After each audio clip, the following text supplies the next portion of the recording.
النهارده معانا تحدي جديد لمجموعة جديدة من العربيات، منها عربيات أول مرة نشوفها. معانا من العربيات القديمة البرادو وسوزوكي جيمني، ومعانا لأول مرة من مرسيدس بدل الجي كلاس معانا جي ال اي، وموديل قديم كمان شوية من الجي ال اي. ومعانا لأول مرة من الصيني الجريت وول تانك، ودي من العربيات اللي طلبت كتير. كمان معانا من الألماني الفولكس فاجن تيجوان، ومعانا من الأمريكي الجيب شروكي، ومعانا المفاجأة بتاعت الفيديو ده من الفرنساوي الرينو كابتشر، عربية جاية بالغلط بس خلينا نشوف هتعمل ايه. ومعانا برضو بورش ماكان. التحديات دي مقسومة لجزئين، هنشوف منها الجزء الأول النهاردة. وتعالوا نبتدي مع أول تحدي. دايما بنبتدي التحديات بالسهل، والسهل بيبقى الغرض منه ان احنا نقيم تقريبا العربيات في الأول، هل كلها هتقدر تعدي السهل ولا في حاجات هتعطل. الجيمني عدت، وراها التيجوان داخلة وهتعدي بمنتهى السهولة، دي مش حاجة صعبة بالنسبة للعربيات دي. بتخش معانا بعد كده القطة الشقية الرينو، والحقيقة ان هي داخلة بفتحة صدر وقوة جامدة جدا. بعد كده بتخش البرادو، والحقيقة ان الموديل ده من البرادو كلبز وتختخ كده وبقى شبه اللاند كروزر. هل بقى الحجم ده هيأثر على أدائه ولا لا؟ ده اللي هنشوفه في التحديات دي. بعد كده بتخش البورش ماكان. الحقيقة ان البورش ماكان تحس ان هي جاية التحديات دي بالغلط، لان العربيات دي مش بتاعة تحديات. العربيات دي تحطها في دراج ريس، تحطها في حلبة سباق، لكن تدخلها اوف رود الموضوع مش مبلوع شوية. في الاخر هي عربية محسوبة على الاس يو في، بس عشان زي ما قلت لكم هي العربية مش معمولة للكلام ده، فبيعطل حتى في الاختبار السهل ده اللي كل العربيات عدت منه. العربية دي هتعاني معانا أشد معاناة، ودي كانت بداية المعاناة بتاعتها. تعالوا نخش على التحدي اللي بعده، والتحدي اللي بعده هو طلوع المطلع ده، وأول عربية هتخش هي التانك. هل بقى العربيات الصيني ليها مكان وسط التحديات دي؟ الحقيقة إن هي عدت أول مرة بمنتهى السهولة، بس تعالوا نكمل ونشوف هيحصل إيه بعد كده. بتخش التيجوان وراها، وطبعا مش معقول الصيني هيعدي والألماني ما يعديش، والحقيقة إن التيجوان ما كسفتناش وعدت من أول مرة. بعد كده بتخش الكابتشر. الخبطه اللي في الكابتشر دي عشان بس الناس تبقى فاهمه، دي مش من التحديات خالص، دي غالبا توك توك رايح عليها من قبل ما التحدي يبتدي. العربيه زي ما قلت هي مش عربيه اوف رود خالص، والمفترض ان هي جايه بالغلط، جايه من مبدا خدوني معاكم. وزي ما احنا شايفين كده انها بتطلع وبترجع، الموضوع صعب جدا عليها. اصعب جزء في المطلع ده هو الجزء الاخير، لان متكون فيه طبقه من الجليد. الجليد اللي هو عامل زي التلج بتاع المكعبات كده، مش الجليد الهش اللي بيبقى سهل ان العربيه تعدي منه. المهم واحد صعب عليه العربيه وكان داخل يزقها، بس الصراحه ان صاحب العربيه كان هيرجع عليه ويسويه بالارض. صاحب العربيه بيحاول على امل ان هو يغير من الواقع، بس الواقع هو اللي بيكسب في النهايه، ان العربيه مش بتاعت الكلام ده، مع ان حجمها صغير والمفترض ان الحجم بيساعد في بعض الاوقات، بس الموضوع صعب. بتخش بعد كده البورش. شفنا البورش بتعاني في اختبار اضعف من ده، فهل بقى في الاختبار ده هيفرق؟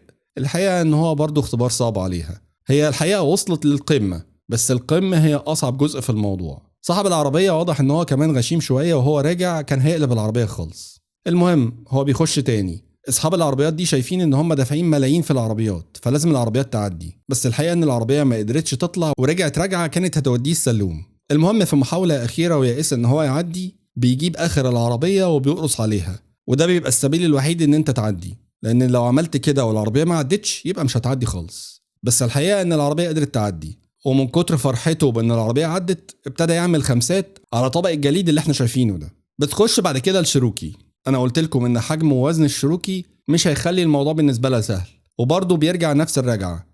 المهم هو حب يغش وحب يرش شويه رمله على المطلع على امل ان ده يساعده، مع ان دي حاجه ساذجه جدا، لان المشكله مش في اول المطلع، المشكله في اخره. العربيه حتى مش بتقدر توصل للقمه. الحقيقه ان العربيات عماله تتزحلق وترجع لورا كاننا في اكوا بارك العربيات. ونفس القصه بالنسبه للشروكي، صاحبها شايف ان هو دافع ملايين فلازم العربيه تعمل لي اي حاجه انا عايزها. والحقيقه ان هو بعد محاولات ومحاولات وارسل العربيه عشان يجيب اخرها بيقدر يعدي، وبرضه نفس القصه بفرحته بان هو عدى خليته يعمل خمسات. بتيجي بعد كده العصفوره الشقيه.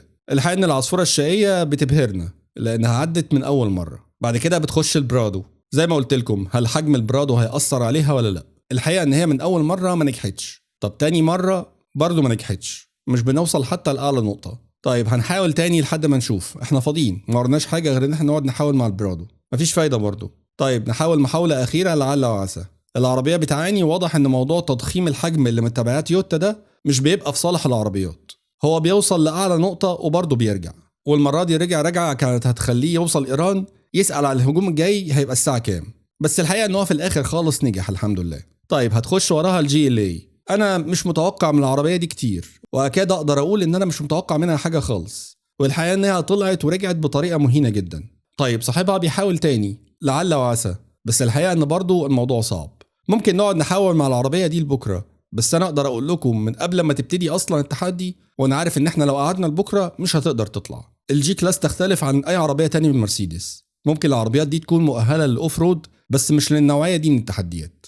وفي النهاية العربية فشلت فشل ذريع وحتى الكاوتش بتاعها فرقع. طيب نخش على التحدي اللي بعد كده، والتحدي اللي بعد كده هو تحدي مركب شوية. يعني هو منزل في طريق طيني، بعد كده بيقابلنا مجرى مائي، وبعد كده مطلع صعب جدا. ولسوء حظ البورش ان هي اول عربية دخلت. لما بيخش قدامك عربيات قبلك بتعرفك الطريق عامل ازاي وايه الحتت السهلة والحتت الصعبة فيه، بس بتاع البورش عشان هو غشيم فقرر ان هو يخش اول واحد.